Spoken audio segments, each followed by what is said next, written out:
gung-ho to we hate this spectrum has your team been about having to do all these different things? Hey, our team has just approached everything like warriors. We've already had one game canceled due to the virus, and we immediately found another opponent. So we were like, purge that scouting report, and I'll learn this new one in about an 18-hour period. And so over the last 13 days, we played 4 games and did 5 scouting reports and had practices in between. And they've just done everything we've asked them to do. And we focus a lot in our program on just control what you can control. Don't focus on things that you have no control over. And so, we just have to learn to pivot and move forward when there are changes in the schedule. And there'll be other changes, that come up. We went to Northern Colorado this past week, and there was a slight chance that game wasn't going to be played. And we're sitting there in Colorado waiting to find out. And fortunately, we were able to play the game. We played in front of no fans, and that's different. We've had great crowds here in the Teague Center. And so it was kind of strange not having a single fan there. They played crowd music, felt like we were in the NBA bubble, but just interesting perspective on what different states, different counties are doing as far as sporting event capacities. But our players have been great. They're just working hard every day in practice, and coming to scouting report meetings, and just doing everything that we're asking them to do. And we know that there will be some other disruptions throughout the course of the year, but they've done a great job just being where they need to be and doing what we're asking. Before conference scheduling, when you first start a season, coach is always thinking of what can I see as far as depth on the court things, but something like this year, how much are you focused on just learning about seeing your team and how they're handling everything? Yeah, it was fun to finally leave town and go on the road. Some teams are really great road warriors. Other teams have a hard time getting everything together on the road. So I was excited about how's this team going to respond when we leave town? How are they going to respond to flying, staying in a hotel? And it was really fun just to see them with their game faces on and take practices and all of our prep seriously while we were there, and follow through with our game plan. Got a really big win on the road. And so we are still really early in our season. We jumped right into games without scrimmages and exhibition games, and so things that we're still kind of figuring out in the games, we should have been beyond that by now, but we didn't have those early preseason scrimmages. So I really like where our team is right now. They're pretty locked in, and now they're not going to classes. They're just doing things virtually right now, so that frees up a lot more time to get in the gym, get shots up for us to watch video with them. And so they're at a really good place right now in early December. From I think only one game we've had highlights from, what really stood out to me is Anna and how well she's been playing. What have you seen from her so far? Yeah, Anna has taken her new role very seriously. We lost 3 really good starters in Bree Wright, Dominique Golightly, and Lexi Duque. And Anna was a good, consistent scorer for us last year, but her role is completely different. We need her to play the majority of the game. We need her scoring in double digits every game. And last week we played 3 games, and she was phenomenal in all 3 games. On the road at Northern Colorado, she's 7 of 9 from the three-point line. That's hard to do in your home gym, but on the road it's tough. And they knew their game plan obviously was not to let her get anything easy. And after their game, the coach said, we just could not figure out how to get Anna McLeod uncomfortable. She just did a great job of reading the defense and knowing when to take shots and when to get to the basket, but she's playing really tough right now. A&M, how much of a measuring stick game is that going to be?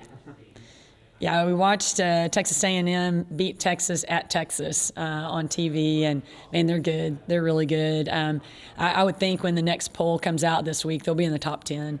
And what a fun experience for our players, especially for our young team that they don't know a lot of difference between D2 and D1 right now. So I think we'll get a good dose of what Power 5 looks like and top 10 looks like when we play Texas A&M. So, they have the size, the athleticism, the quickness. They have a little bit of everything. Good outside shooters, dominant post player inside. So it'll be a huge challenge for us, but we're looking forward to it. Mary Hardin Baylor as well. Just kind of take me through that one. I literally know nothing about Mary Hardin. Sorry, I really can't answer anything. That's okay. I was kind of waiting for the A&M thing too. I figured I'd throw them out there. Kind of piggybacking off of A&M though.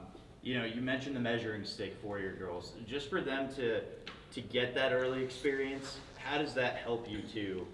Kind of throughout the rest of the year. What does a game like that do for you guys? So, playing against a really good team like Northern Colorado, we had a lot of things exposed that we've been working on in practice, but we kind of got away with in some of our home games. But when you play a really good team, then they expose some defensive lapses. And if you don't set a good screen, you're not going to be open.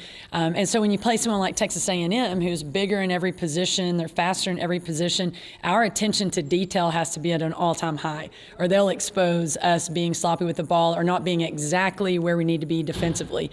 So when you go play a top 10 team like Texas A&M, you're going to learn a lot about yourself, and it will help you in the long run to, I think, really get focused on details because it's going to be about the details. If we slip up at all, they'll be able to capitalize on it. So it'll be a great learning experience for us. Well, what's the mentality of your girls knowing that they're going to be playing, potentially top 10 team this week too? Yeah, they're super excited. Just excited at the opportunity to play at Reed Arena. I haven't been there in several years. It's a really good place to play.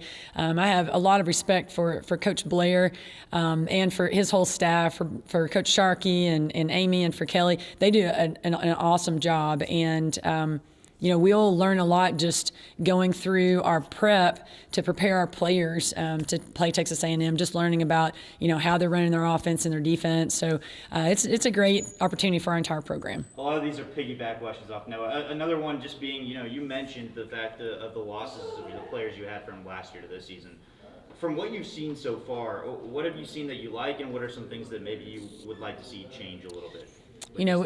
We had a huge hole in our program and everything that we do with the loss of Bree Wright as our point guard. She's been starting point guard for 4 years. And so for someone to come in and try to replace Bree is a daunting task. But Cameron's doing a great job as our starting point guard. And she played the best game of her career against Northern Colorado on the road against, a really good opponent, and really held her own. She scored a career high. I think she had 8 assists to 3 turnovers. Just phenomenal game for her. So I've been really pleased with how she's been handling her new role as our starting point guard. And then for, I guess, the rest of the unit around her, too, you mentioned Anna McLeod. I guess just kind of looking across the board, who has kind of maybe opened your eyes a little bit? So Alyssa Adams and Maddie Miller have been like our 6th and 7th man, or they were last year, and now they're starting, and it's just such a different role. You're asked to start the game off well, to play, 25 minutes a game, or maybe you were used to playing 12 or 15 quality minutes, and so just the significance of their role and what our expectations are for them is so much higher than it's been. And they've responded really well. They've both had 20-point games. Alyssa has been a really consistent rebounder for us. Maddie's just always looking for ways to score. And so they have done a great job embracing their new roles on our team.